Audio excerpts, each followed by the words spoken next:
I think it stands to reason by observing their behavior if every federal Liberal minister was offered the chance to click a button and become Canada's dictator tomorrow, a lot of them would do it. And I think the man that is most true about is Canada's Environment Minister, Stephen Guilbeault, a man I don't think actually cares about Canada's constitution whatsoever. He doesn't care about the rule of law or anyone's perspective but his very own. He is a radical environmentalist, and because he has a radical utopian vision, he believes that anyone in his way is a villain who he must basically either brush aside or destroy. And that's how we get crazy interviews like this, where Vashi Kapelos from CTV News is actually pushing back on Stephen Guilbeault, pointing out that the court last year said his single-use plastic ban was unconstitutional, a massive overreach of government power. And Guilbeault just doesn't seem to get it. He doesn't care. He just thinks that, well, I'm doing the right thing, so I'm allowed to do whatever I want, and I can twist whatever the judge said to basically saying, do whatever you want, Guilbeault, wink.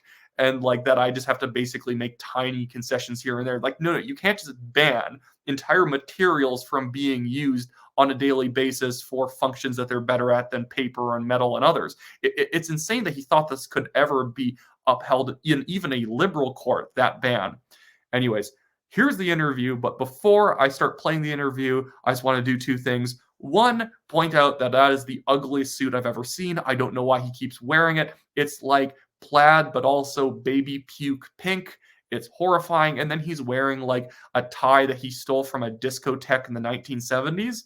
Anyways, I hate terrible menswear. It is my biggest pet peeve. But also, I just quickly want to plug the fact that I have the Give, Send, Go link for the National Telegraph's legal fund in the description of this video. We're being sued by a Chinese billionaire developer for defamation that he has not actually submitted any evidence to prove after over 2 years. He's just trying to abuse us in court, and we had a $3,000 bill come up for our legal, our defense. So if you want to donate anything, it really helps us out. Give, Send, Go link in the description below. But here's Guilbeault being absolutely delusional.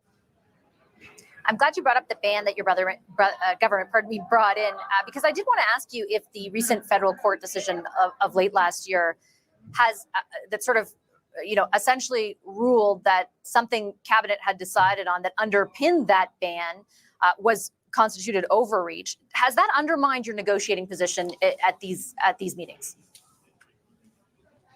Actually, Vashi, the federal court judge didn't rule that it was federal overreach. They said that judge said that there was, in her view, there wasn't enough scientific evidence to talk about plastics as toxics.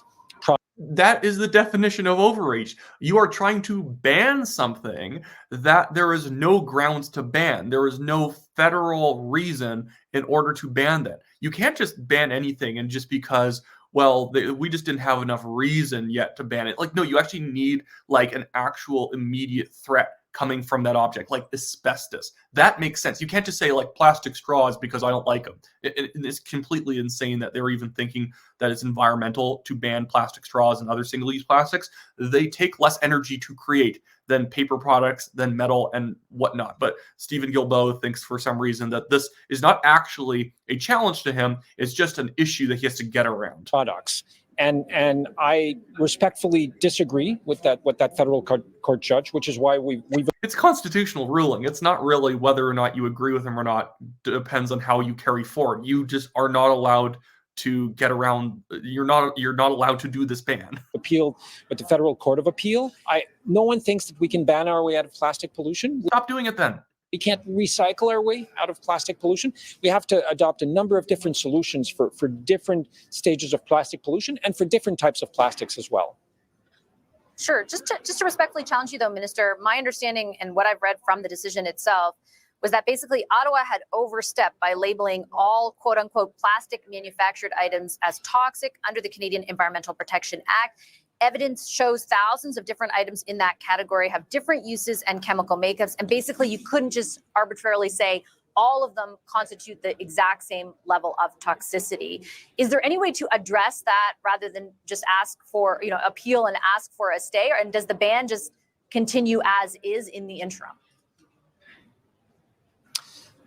So, I mean, I think you and I agree that the federal court judge didn't say that federal government was overreaching on plastics. She disagreed with the characterization of plastics as toxics. Yeah, this is what we will be basis of your debating ban, Yeah, thank you, Vashi, for making the point for me. But yeah, you can't say, well, he's not there. The judge isn't saying that it's overreach. They're just saying that we're way overreaching by banning something that there's no reason to ban because you can't prove it's toxic the same way asbestos and other chemicals are.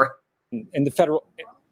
Yeah, exactly. This is we stand by that regulation. In fact, the regulation still applies in Canada. The industry is on board, scientists are on board, the vast majority of governments are on board. Pretty much everyone is on board with the fact that we need to do this, and the time to do it is now. No one's on board. It was like one of the most unpopular policies that the Liberals have ever pushed forward. It's unpopular in the same way that like Gondek's plastic bag ban is unpopular. They're very similar policies, as well as the 15 cents for like fast food bags, which is now thankfully gone in my city. It was the dumbest thing I've ever seen. But it's unpopular with Canadians in even a more intense way than maybe even the carbon tax, because it's just so silly that I go to a fast food restaurant and I have to use a paper straw because that's what's going to save the environment. They've proven that they don't even really biodegrade. And again, a paper straw, I've seen the studies, the paper straw takes 10 times the amount of energy to create compared to a plastic straw. A reusable bag takes like thousands times more energy to make a reusable bag than a plastic bag. And people are definitely not reusing those things thousands of times. Plus, you got to wash them if they're fabric or even if they're plastic, simply because you get meat juice on them, you get other sort of materials that can rot that are touching them. You have to wash them. It entirely defeats the purpose of saving energy. So many environmental like measures, regulations, taxes have no actual bearing on reality. They're not tied to reality on what an actual environmental issue is. If you want to help the environment, you should be using less resources. And oftentimes that actually means using the most efficient materials. And when you let the market do what it does, it's naturally going to settle on extremely efficient materials. The market doesn't use inefficient, high energy cost materials because high energy cost materials cost a lot. So the market over time has been incentivized to burn less fuel to make more products. That's why a truck in the 1970s burned way more fuel. It was actually reasonable to classify it as a gas guzzler back in the 70s, but the same like companies' trucks now burn like 45% less fuel because people are greedy and they want to pay as little money for as much value as possible. And that means emissions per capita have gone way down in Canada. But Stephen Guilbeault thinks that all of this sort of free market stuff is horribly bad because, like his suit, which I have to comment on again, is horrifyingly gross. Like his suit, he is a massive pinko, and he just believes that government solutions are the only solutions because he might be a radical environmentalist, but he's also a communist. And so his solutions will always hinge on the idea of giving the government as much power as humanly possible, because really, he wants the utopian society where there's effectively no emissions at all. And the free market's never going to support no emissions because people have to live. And Guilbeault thinks that people breathing in and out and not dying is just a little bit of a niggling little technicality, and that he can figure out a way of getting us to net zero while only half killing us. But yeah, the man's out of his mind. These people need to be removed from government ASAP. I am happy that even though it's the NDP who might be in his riding, that somebody's going to beat him, because this man at least has some political clout in elite circles. So I'd rather it just be some nutty NDPer who a lot of people see as crazy, because there is a lot of people who just from Stephen Guilbeault talking moderate will think, well, he's asking for reasonable things. He's not. He's a flat out dictator. The man would become a dictator tomorrow if he actually had to, if he wasn't being bound by the law.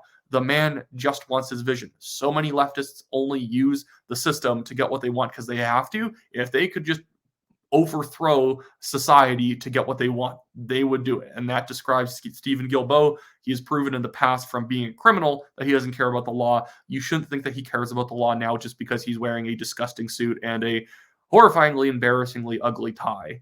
Anyways, sorry, I keep harping on how he dresses. It looks so bad in thumbnails whenever I take screenshots of that for the thumbnail. He looks horrible there, but I'll still have to use it just because now I've mentioned his suit so much. It would be weird if that suit wasn't in the thumbnail. Ugh, Okay, anyways.